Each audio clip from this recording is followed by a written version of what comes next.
हिसार से श्यामलाल जी, स्वागत है आपका। नमस्कार जी। नमस्कार सर। मैडम नमस्कार जी, बात हो रही है श्यामलाल जी, आप बताइए।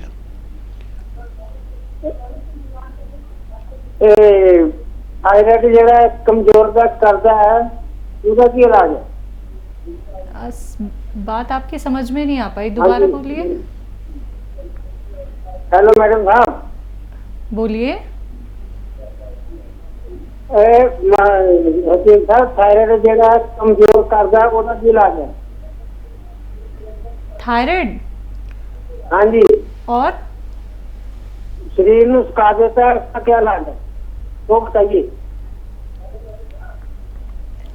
आपको थायराइड है कमजोर करने वाला? थायराइड कमजोर करता है तो उसका क्या इलाज है? थायराइड जो कमजोर करता है उसका क्या इलाज है? और देखिए, सबसे हाँ पहले जी। तो जी गौर से सुनिए।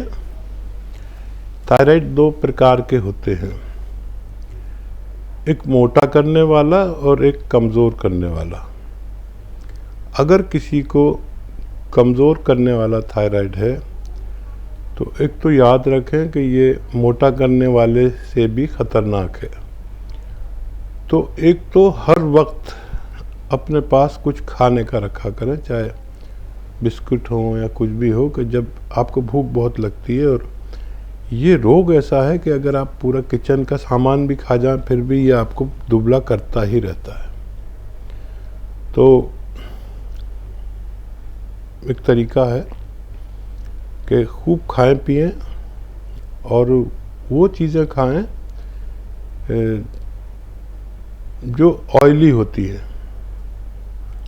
यानी दूध पिए चर्बी वाला, और राजमा खाएं, भिंडी खाएं, ऐसी ये जो आपके काली दाल जिसे कहते हैं, उड़द की दाल या उड़द, ये खूब खाया करें।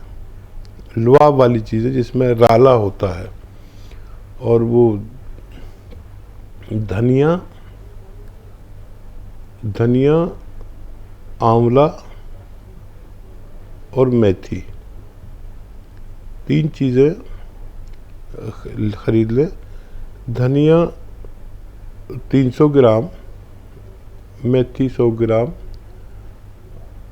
धनिया और आंवला 100 ग्राम, मेथी 100 ग्राम और धनिया 300 ग्राम, और इसमें मिलाएं 100 ग्राम गोंद मोरिंगा सफ़ेद, इसमें मिला लें और पाउडर बना लें। और 1 चम्मच सुबह खाएं खाली पेट, जब आप थायराइड की गोली खाते हैं, और 1 चम्मच रात को खा लें। दूध से भी खा सकते हैं इस नुस्खे को, क्योंकि आपको दुबला करने वाला थायराइड है। मुझे उम्मीद है कि आपको फ़ायदा मुमकिन है जी। आत्मा राम जी, स्वागत है आपका। नमस्कार जी। नमस्कार सर। मेरी बहन साहब से बात कर, मेरी एज है ना 62 ईयर है। मेरे उठता हूँ तो मुंह कड़वा मिलता है और जीभ मेरी लाल हो गई है, जैसे मुंह कड़वा रहता है, जीभ लाल हो गई है। हाँ जी। ठीक है जी। देखिए, नारियल आप जानते हैं, नारियल, कच्चा नारियल या पक्का नारियल, जो भी आपको अवेलेबल हो, वो रोज़ खाया करें और खूब खाया करें। नारियल कच्चा भी आता है, दूध वाला, जो कच्चा नारियल, ताज़ा नारियल होता है, और ऑयल वाला भी आता है। जो भी आपको आसानी से मिले वो खूब खाया करें। दिन में 2-3 बार, जितना भी आप खा सकते हैं, ये आप खाया करें। और 1 चुटकी नमक जैतून, ये असली खरीदें, ये नकली भी मिलता है, और पानी में डाल दें इसको, और नारियल खा के ये पानी पी लिया करें दिन में 2 बार। मुझे उम्मीद है आपको फ़ायदा होना मुमकिन है जी। आफरीन, स्वागत है आपका। हेलो। अस्सलाम वालेकुम मैम। वालेकुम अस्सलाम मैम, कैसी हैं आप? अल्हम्दुलिल्लाह, अल्लाह का शुक्र है। आप बताइए, आप कैसी हैं? हम भी ठीक हैं। अस्सलाम वालेकुम हकीम साहब। वालेकुम सलामत रहें आप। आफरीन खैरियत से हैं? नहीं, खैरियत है भी नहीं भी, इसलिए हमने आपको फोन किया। मेरी थोड़ी लंबी बात है कि सब ठीक से पूरी सुन लीजिएगा। ठीक है। 1 महीने पहले जब हकीम साहब आप बोले थे तो तब हमने आपसे बताया था कि मेरे हाथ में मतलब दर्द ऐसी हो रही है, तो आपने कहा था डॉक्टर को दिखाओ। तो हमने डॉक्टर को दिखाया तो उन्होंने देखा तो उन्होंने कहा कि उन्होंने दवा दी। उन्होंने कहा जकड़न भी बहुत और सब जांचें भी कराई। तो जांचें कराई, अल्हम्दुलिल्लाह जांचें सब नॉर्मल निकली। जकड़न थी तो उन्हें डाउट था किसी और चीज का, उन्होंने उसका एक्सरे वगैरह कराया, वो भी अल्हम्दुलिल्लाह सब नॉर्मल निकला। उसके बाद उन्होंने जो है फिर हमने ECG कराया। ECG में चाय पी के हमने करवाया था, उसमें से हल्की सी बस धड़कन बड़ी निकली। और BP की दवा खाते हैं तो BP की दवा उनकी खाई तो उससे मेरी धड़कन इतनी बढ़ गई, इतनी मतलब तबीयत, मेरा BP इतना बढ़ गया 160 से ऊपर और नीचे का 120 हो गए। तो उसकी क्या वजह थी खैर वो तो हमें नहीं पता। फिर हमने BP की दवा उनकी खानी छोड़ दी। ठीक है मैम। उसके 1 महीने से तो हमने BP की दवा खाई नहीं। और हम हकीम और सब जांच मेरी नॉर्मल हुई और हम हकीम साहब का हिसाब से उन्होंने आपका नुस्खा भी 7 महीने से ले रहे हैं। अब हमने माजून आर मंगाया, वो भी 15 दिन से ले रहे हैं। और BP के लिए नमक जैतून सोडा और अलसी ये भी खा रहे हैं। और सियागोन भी थोड़ा हड्डियों की दिक्कत है तो वो भी ले रहे हैं। तो मेरे ये 2 महीने से तो जकड़न बिल्कुल बनी हुई है, मतलब और 1 हफ्ते से तो सांस बहुत फूल रही है। तो उसकी क्या वजह है कि क्यों मेरे इतना हो रहा है, ये चीज नहीं समझ रही। मतलब नुस्खा लेना सब आराम मिलना चाहिए, इतना टाइम हो गया तो सांस बहुत फूल रही है मेरी। तो ये चीज नहीं समझ में आ रही कि उसके लिए मैं अब क्या करना चाहिए, क्या दवा लेना चाहिए, ये जानना था मैम। ठीक है, ठीक है। और सब जाते अल्हम्दुलिल्लाह मेरा यूरिक एसिड जो बढ़ा हुआ था वो भी अल्हम्दुलिल्लाह नॉर्मल निकला। और जो दिक्कतें थी और सब सही निकली। बस मेरी जकड़न बहुत बनी हुई है और सांस बहुत फूली है। BP भी हल्की सी जो धड़कन और डेयरी भी कल खाई, सांस फूली थी अंग्रेजी दवा, उससे भी कंट्रोल नहीं हुआ मेरे। तो ये वजह क्या है मैम, बस ये जानना थी। तो उसके लिए क्या नुस्खा ले जो मेरी सांस ना फूले और जकड़न मेरी एकदम ठीक हो जाए। सोडा और नमक जैतून भी ले रहे हैं अलसी के साथ और मेथी के साथ, लेकिन तब भी मतलब वो चीज कंट्रोल क्यों नहीं हो रही है, बस ये जानना था मैम। ठीक है मैम, ठीक है। ठीक है मैम। हाँ देखिए, कुछ ऐसा हो सकता है कि घरेलू कोई प्रॉब्लम होती है तब भी BP बढ़ जाता है। तो इत्तेफाक से अगर बढ़ गया है था तो वो ठीक भी आसानी से हो जाता है। किसी घरेलू वजह की वजह से ख़वातीन को तो बहुत ज़्यादा परेशानियाँ होती है, घरेलू परेशानियाँ, उसका जिक्र नहीं कर सकते, किसी न किसी से ज़रूर परेशानी होती है। अगर इत्तेफाक से बढ़ जाए तो वो कोई बात नहीं, वो मेरा भी बढ़ जाता है।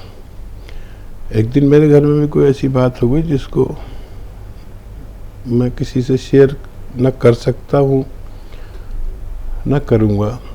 गांव गया हुआ था तो मुझे जब ये पता चला कि मेरे एक अपने ही अजीज़ ने मेरे साथ धोखा कर दिया तो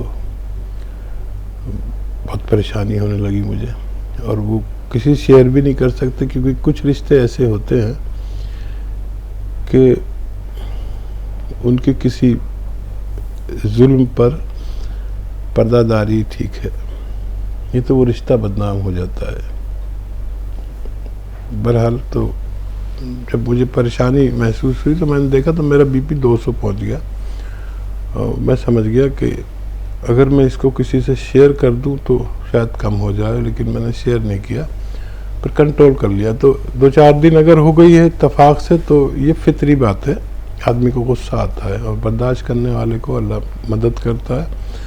लेकिन मैंने इसलिए वो पर्दा कर लिया कि अगर हम किसी के ऐप को पर्दा रखेंगे तो कल क़यामत के दिन अल्लाह हमारे ऐबों पर भी पर्दा कर देगा।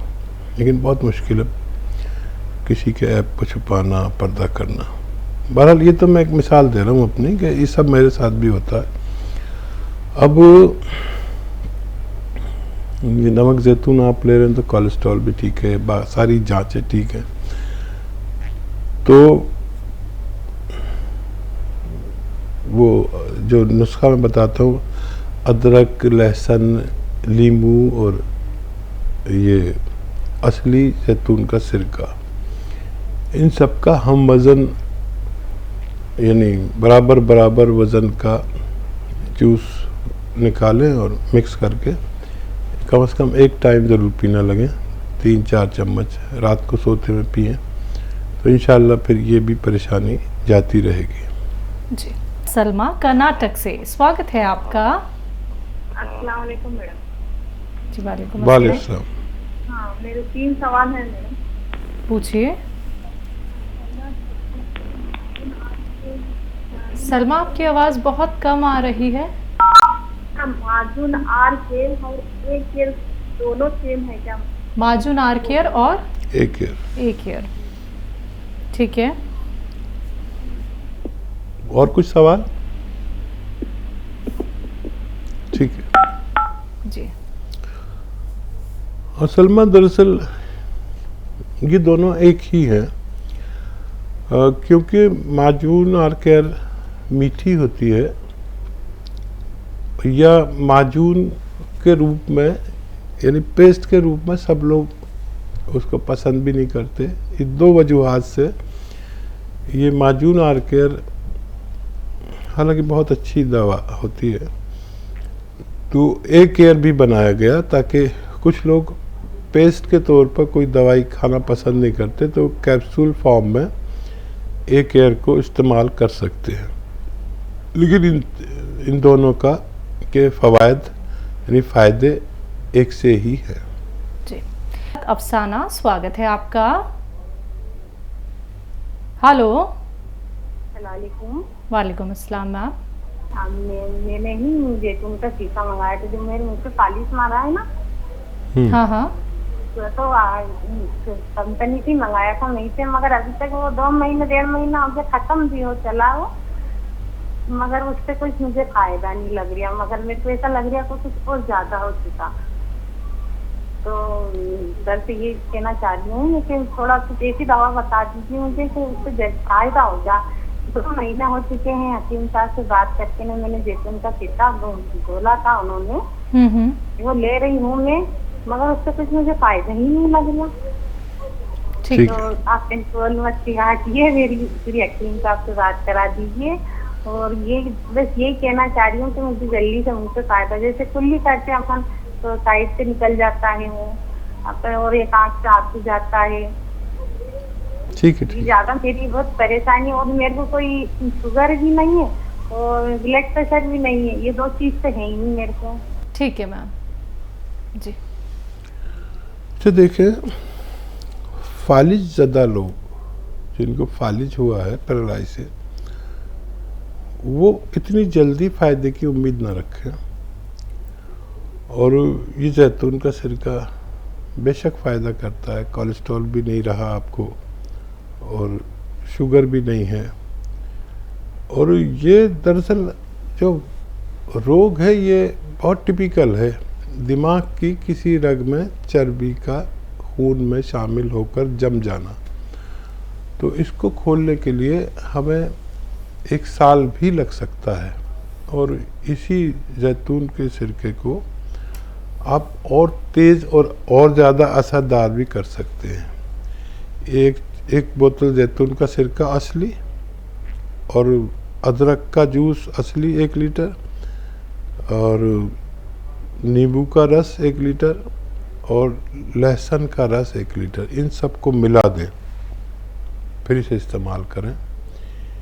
ये दुनिया का सबसे बेहतरीन फार्मूला कह सकते हैं जो फालिज ज़दा लोगों के लिए, कोलेस्ट्रॉल के लिए, ब्लड प्रेशर के लिए, हार्ट ब्लॉकेज के लिए और पेट के लिए। अगर आप इसे इस तरह से इस्तेमाल करते हैं तो और भी तेज़ी से फ़ायदा होना मुमकिन है। अतिया बेगम जी, स्वागत है आपका। हेलो, अस्सलाम वालेकुम। वालेकुम अस्सलाम मैम। वालेकुम सलाम। वो क्या बोलते थे कि मैं ये हमारे बहन के लिए शुगर बीपी के लिए और वो गोंद, ये क्या बोलते हैं, अस्सलाम वालेकुम। बोलिए मैम, टीवी का वॉल्यूम कम कर लीजिए। हमारी बहन के लिए शुगर और बीपी के लिए हाँ। कलौंजी का सिरका और जैतून का सिरका और गोंद जामुन मंगाई थी। तो शुगर ना ऐसा 30 ऐसा होके थोड़ा पागल पागल जैसा कर रहे, तो छोड़ दी मैं शुगर वो दवा। 30 हाँ 30 तक होके थोड़ा पागल पागल बह के बातें कर रहे उन्होंने। इसलिए फोन करी थी मैं, तो शुगर ऐसा छोड़ दो दवा थोड़े दिन के लिए बोले। और मेरे लिए मेरे को क्या बोलते थे गोंद चिलगोजा मंगाई थी मैं। और अभी तो 2-3 महीने हो रहे मैं गोंद चिलगोजा खा के। तो हाँ मेरे लिए दुआ करो। ठीक है। हाँ देखिए शुगर कुछ ज़्यादा ही कंट्रोल हो गई। शुगर के लिए गोंद जामुन काफ़ी होता है, एक चुटकी बस 2 बार। मज़ीद शुगर के लिए ये जो सिरका आप लेते हैं यही काफ़ी होता है, फिर ये गोंद जामुन लेने की ज़रूरत नहीं है। और अभी छोड़ना बेहतर है। दरअसल ये शुगर जो बढ़ी हुई जो मात्रा है इसकी, ये जितनी ख़तरनाक होती है उससे भी ज़्यादा ख़तरनाक शुगर कम जो होती है वो ख़तरनाक होती है। और ऊपर वाले की आप पर मेहरबानी है, नहीं तो इतनी कम शुगर में आदमी कोमे में चला जाता है, फिर उसे होश ही नहीं रहता, ऐसे होकर कोमे में चला जाता है। तो शुगर पर नज़र रखें, जब ज़रूरत हो जब ही लें। ये आपकी शुगर कंट्रोल हो चुकी है, मतलब कंट्रोल से भी ज़्यादा आपने दवा ले ली। और गोंद चिलगोजा बस एक ही बार खाएं और खूब अल्लाह से मदद मांगनी ऊपर वाले से। आपकी शुगर कंट्रोल हो चुकी है, ज़रूरत नहीं हो तो ना लें। और शुगर पर खूब एहतियात करें। कभी भी शुगर बढ़ जाए तो फ़ौरन शुगर पानी में मिला के फ़ौरन पी लें ताकि फ़ौरन अप हो जाए। तो 30 तो बहुत कम होती है, कभी ऐसी नौबत ना आने दें। एक मशीन घर में रख लें, उससे आप जब चाहे कुछ कैफियत बदले। तो आदमी कोमे में भी जा सकता है, कम शुगर वाला पागल भी हो सकता है। तो लोग आपने बहुत सही फैसला किया कि दवा रोक दी, नहीं तो बहुत ज़्यादा कंट्रोल अच्छा नहीं है। चिलगोजा गोंद का इस्तेमाल कर रही है, दुआ चाहती हैं तो एक ही टाइम लें, बस काफ़ी है। रात को लें, एक चुटकी से ज़्यादा ना लें। इसबगोल की भूसी में मिला कर लें, दूध में मिला कर लें। शुगर का एक मशीन ज़रूर खरीद लें और उसे सीख लें कैसे शुगर वाले को हमेशा एक शुगर की मशीन चाहिए ताकि वो अपनी शुगर पर नज़र रख सके। अल्लाह आपको आसानी से, भगवान आपको आसानी से अच्छा कर दे और आपकी ज़रूरत भी, उम्मीद भी पूरी ज़रूर कर सकता है। जी अमरीन, स्वागत है आपका। मैम हम आफरीन बोल, अभी हमारी आपसे बात हुई थी। आफरीन, हाँ जी बताएं। मैम मेरी बात पूरी हो नहीं पाई थी। बताएं। सबसे पहले हकीम साहब आपको बर्थडे की बहुत बहुत मुबारकबाद, जल्दी देना भूल गए थे। और हाँ हम ये जाना, हमारे पूरे सवाल का मैम जवाब नहीं मिला था। हमने ये कहा था जिस हम साबिस्तान आपका नुस्खा 1 महीने से ले रहे हैं, ठीक है, 7 महीने से ले रहे हैं साबिस्तान आपका नुस्खा, और 1 महीने से ये माजून आर के ले रहे हैं, 7वां महीना मेरा चल रहा है। तो मेरे 2 महीने से जकड़न बहुत है और 1 हफ्ते से सांस बहुत फूली, हफ्तन बहुत हो रही है। तो उसके लिए मैं नुस्खा जानना था मैम, क्या होगा, ठीक है, ये जानना था। और हकीम साहब हम आपके लिए भी बहुत दुआ करते हैं मैम, आपके लिए भी करते हैं, और शगुफ्ता मैम आप जो बोलती हैं उनके लिए भी बहुत दुआ करते हैं। ठीक है, शुक्रिया मैम, शुक्रिया। तो हकीम साहब बस आप दुआ करिए और मैं इसका नुस्खा बताइए, इसकी वजह क्या, तो मेरे सांस बहुत फूल रही है, वो क्यों नहीं ठीक हो रही, जकड़न नहीं ठीक हो रही, बस ये जानना। 7 महीने हमको हो गए करते हुए, तो दिक्कत कहाँ पे आ रही है जी? देखिए ब्लड प्रेशर की दवा खाने से आपका ब्लड प्रेशर इत्तफाकन बढ़ा होगा। हम अक्सर ये सोचते हैं कि हमारा ब्लड प्रेशर बढ़ गया और ये खाया था, तो इत्तफाकन कभी बढ़ जाए तो आप फिर से खा सकते हैं ब्लड प्रेशर की दवा। और बहुत अच्छी दवाएं होती हैं एलोपैथ की, वो भी आप ले सकते हैं। इत्तफाक से ब्लड प्रेशर बढ़ जाए तो उसको, दवा को दोष ना दें, फिर एक बार खा के देखें। फिर ब्लड प्रेशर की मशीन भी हमारे घर में होनी चाहिए, और अब तो इलेक्ट्रॉनिक आ गई, उससे अंदाज़ा हो जाता है। मैं भी रखता हूँ अपने लिए। तो ऐसा कभी सुना नहीं कि ब्लड प्रेशर की दवा खाने से ऐसा ब्लड प्रेशर बढ़ गया। बाकायदा कम करता है ब्लड प्रेशर, और दवाएं तो आप खा ही रहे हैं पूरी तरह। मुझे नहीं लगता कि आपको किसी और दवा की ज़रूरत है। और माजून आर केयर आप अगर फ़ायदा हो गया तो उसे छोड़ भी सकते हैं। वो नुस्खा जो इसके खांसी और इम्यूनिटी से मुताल्लिक आप ले रहे हैं तो उसे छोड़ भी सकते हैं। बैठे बैठे अगर सांस फूलता है किसी का तो समझ लीजिए फेफड़े की प्रॉब्लम है, और अगर चलने से सांस फूलता है तो समझ लीजिए दिल की परेशानी है। ये तय करें कि आपका बैठे बैठे फूलता है या चलने पे फूलता है। तो नुस्खा तो आप ले रहे हैं, हार्ट ब्लॉकेज भी हो तो निकल जाना चाहिए। और मैंने बताया कि आपको कि अगर बहुत ही तेज़ी से काम करने वाला नुस्खा बनाना है तो जैतून का सिरका और ये अदरक का जूस 1-1 लीटर लें, और लहसुन का जूस 1 लीटर और नींबू का जूस 1 लीटर, इन्हें मिला लें और ये पिया करें। ये उससे बहुत ज़्यादा तेज़ असर और दुनिया का बेहतरीन घरेलू नुस्खा है। ये भी आप इस्तेमाल करके देख सकते हैं। जी सुनीता जी, स्वागत है आपका।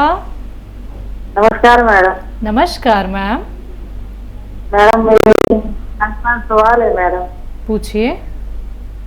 मैडम जैसे जो मेरी यंग लड़की है वो स्कूल जाती है मैडम, तो उनको ना थोड़ा सा जैसे आपस में ये टांगे वगैरह गिरती है मैडम, तो उनको लाल निशान हो जाते हैं, तो कई बार जख्म हो जाते हैं। तो उन लड़कियों को जो यंग होती है काफी परेशानी होती है, तो वो जैसे ट्यूब वगैरह यूज करते हैं तो फिर भी उनका ये जख्म जाते नहीं है मैडम। जख्म हो कैसे जाता है? जो जख्म हो जाते हैं मैडम, लाल निशान हो जाता है, या जैसे जख्म हो जाता है, ठीक हो जाता है, फिर ठीक हो जाता है, फिर ठीक खराब ठीक हो जाता है, इस तरह चलता रहता है। ये जो 20-22 साल की यंग लड़कियां होती है ना मैडम, जो कॉलेज वगैरह जाती है। हाँ मैडम। अच्छा, खुजली तो नहीं होती है? और एक ये है मैडम, मेरी गुड़िया की उम्र 22 साल है मैडम, तो वो गोंद मरीना लेती है तो उसे यूरिन बहुत ज्यादा आता है। वैसे भी उसे ज्यादा तो आता है, लेकिन जब उनके वैसे वो अलसी वगैरह यूज करती है, लेकिन जब वो गोंद मरीना लेती है बालों के लिए तो उसे यूरिन बहुत ज्यादा आता है। ठीक है। तो उससे क्या करे वो मैडम की, वो उसी यूरिन जैसे वो कई बार मैडम क्लास में जाती है उसे बहुत प्रॉब्लम आती है, तो बार काफी दिक्कत आती है मेरी मैडम। ठीक है, ठीक है। और दूसरा सवाल मैडम, कोई जैसे मौसम बदल रहा है मैडम, होंठ पैर भी फटने लग जाते हैं मैडम ठंड में, तो इनका क्या इलाज है मैडम? ठंड में क्या होता है? हाथ पैर फट जाते हैं? हाँ जी, पैर होंठ वगैरह फटने लगते हैं सर्दियों में मैडम। और ये जो नारियल, चौथा सवाल है मैडम, जो नारियल हम पीते हैं मैडम, ठीक है, ठंड में लिया जा सकता है? नारियल वगैरह जो हम लेते हैं ठंड में पी सकते हैं मैडम? नारियल पानी? हाँ जी, हाँ जी। ठीक है। हाँ जी, हाँ जी, ये सवाल है मैडम। और एक और मैडम मेरी बात है मैडम, मैंने हकीम जी से वेट किया मैडम, मैंने एक बार पहले भी बोला था मैडम, मेरा हकीम मिलने का इरादा है, आप मेरी ये समस्या दूर कीजिए मैडम। ठीक है मैम। हाँ ठीक जी, है। मैं बहुत मजबूर हूँ मैडम, पर मैं मजबूर ना होती मैं आपको नहीं बोलती। आप सबको खुश करते हैं मैडम, मुझे भी कीजिएगा खुश। जी सुनीता जी, भगवान आपको खुश रखे। इतनी विस्तार से आपने सारी बातें बताई, लेकिन एक बात नहीं समझ सका कि निशान कहाँ यहाँ होते हैं उनके, या अंडर ग्राउंड कहीं? हाथ पैरों पे हो जाते हैं लाल लाल निशान, बाहर निकलती हैं तो घर से। अच्छा, ठीक है। और ये कोई भी स्किन का रोग हो, निशान हो, खुजली हो, और ये आपको यहाँ तक के मुहासे हों, और ये हो जाता है, सोराइसिस हो जाता है, दाने फोड़े फुंसी, स्किन का कोई भी रोग हो तो अलसी को भूनकर, हल्का सा भूनकर और पाउडर बना के रखें, आधा चम्मच अलसी खिलाएं और 1 चुटकी नमक जैतून खिलाएं, तो ये सब जाते रहते हैं। और ये जो बच्ची को पेशाब बार बार आता है तो हाँ, इससे पेशाब ज़्यादा आ सकता है। तो इसको जितनी खुराक बच्ची लेती है उससे आधी खुराक दिया करें, और उस वक्त में दिया करें जब बच्ची स्कूल से वापस आ जाए, तब फिर वो उसको बर्दाश्त भी कर पाएगी। और आधी खुराक दिया करें। किसी किसी को पूरी खुराक तेज़ होती है, उसके लिए पोटेंसी ज़्यादा हो जाती है, तो आधी खुराक भी दे सकते हैं, यानी आधा ग्राम। अच्छा, नारियल पानी जो है वो मिजाज में ठंडा प्रवृत्ति का होता है। तो जो लोग खांसी नज़ले के रोगी हैं उनको और ज़्यादा खांसी नज़ला कर सकता है। तो जो लोग ऐसे हैं जो नारियल पानी से उनको खांसी नज़ला हो जाता है तो वो उसे इस्तेमाल ना करें, बल्कि 1 चम्मच नारियल का तेल, खाने वाला, मालिश वाला नहीं, सर में लगाने वाला नहीं, खाने वाला, और उसकी जगह ले सकते हैं। तो इसका तेल गर्म होता है नारियल का, लेकिन पानी इसका ठंडा होता है। कुछ लोगों को ये नुकसान भी देता है, यानी नज़ला खांसी कफ कर देता है। तो इस हिसाब से लें। और नारियल खाना, नारियल मोतदिल होता है। जो नारियल आप खाते हैं कच्चा नारियल, वो ना गर्म होता है ना ठंडा होता है। तो इसको दोनों लोग ले सकते हैं जो भी इस्तेमाल करना चाहें। हाथ पैर फट जाते हैं ठंड में? अच्छा, देखिए, हाथ पैर फटने के लिए मॉइस्चर की ज़रूरत है, और जितना आप मॉइस्चर लगाएंगे, यानी कोई भी तेल, तो उतने ही आपके हाथ पैर कम फटेंगे। और घर में भी सर्दियों में वो तेल उस पर लगा के सोया करें। और अगर ज़्यादा फटे हुए हैं तो गर्म पानी में अपने पैर डाला करें हफ्ते 10 दिन तक, और इतना गर्म हो कि आप सहन कर सकें, और उसको पैरों से रगड़ते रहें, ऐसे करके रगड़ते रहें। तो हफ्ता 10 दिन में पैर बड़े खूबसूरत हो जाते हैं। और जिस पानी में आप डाल के बैठते हैं पानी रोज़ काला सा हो जाता है। और फिर तेल लगा के मोजे पहन के सो जाया करिए। ऐसा आप करेंगे तो पैर बहुत खूबसूरत होते हैं। और मेरे पैर तो मेरी बहनें अगर कभी देख लेती हैं तो उनको इतना पसंद आते हैं कि वो कहती हैं, सुलेमान तेरे पैर जो हैं तेरे मुंह से भी अच्छे हैं। और मेरा अमल ये है कि मैं मोजे पहनता हूँ और पैर धोता हूँ। कभी ख़राब से लगे तो पानी में डाल के, गर्म पानी में डाल के छोड़ देता हूँ, तो सारा मैल उसमें चला जाता है। पैरों को हल्का सा रगड़ो।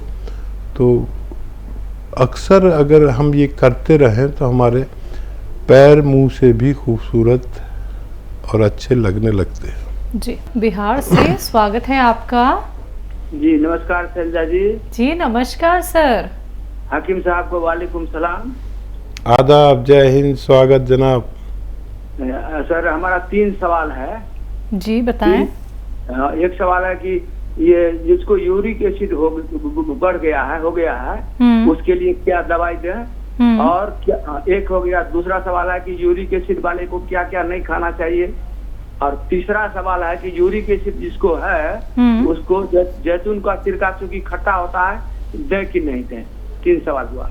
ठीक है सर, बहुत ही अच्छे। शायद हमको पता नहीं हो गया। बाबू नारायण जब वही है जो खुदा ने आसमान से बोले थे, और हम आने के लिए भी बोले थे आपके यहाँ सर कि आप सबको बुलाने के लिए थे, लेकिन बुलाए नहीं। हम दिल्ली गए भी। जरूर, तीनों का जवाब दे दीजिए सर। देखिए, सवाल आपने बहुत अच्छे किए हैं। और देखिए, यूरिक एसिड खट्टी चीज़ में होता है। खट्टी कोई भी चीज़, जैसे लीमू, आम का अचार, और कोई भी खट्टी चीज़ आप खाएंगे तो यूरिक एसिड बढ़ेगा। तो ये यूरिक एसिड वालों को नहीं खाना चाहिए।